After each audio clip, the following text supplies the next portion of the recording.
নমস্কাৰ মোৰ ইউটিউব চেনেললৈ আপোনালোকক পুনৰবাৰ স্বাগতম জনাইছোঁ। আকৌ আহিছোঁ কিছুমান ইম্পৰ্টেণ্ট কুৱেশ্যনসমূহলৈ।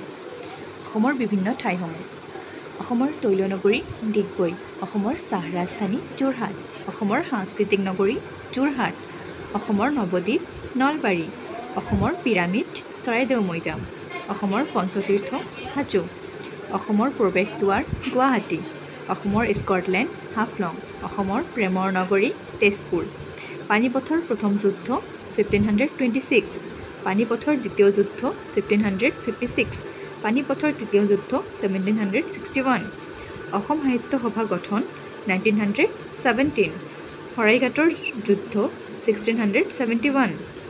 সেই সময়ত মোগলৰ সেনা আছিল ৰামসিংহ আৰু শৰাইঘাটৰ যুদ্ধৰ সময়ত আহোম আৰু মোগলৰ মাজত শৰাইঘাটৰ যুদ্ধ হৈছিলে আৰু আহোমৰ সেনা আছিল লাচিত বৰফুকন।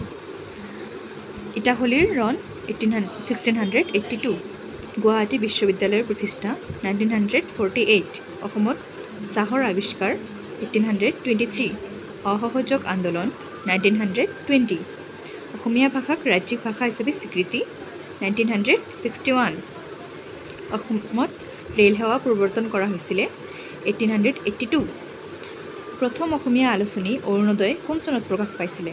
এনচাৰ 1885 চনত। শংকৰদেৱে প্ৰচাৰ কৰা ধৰ্মটিৰ নাম কি?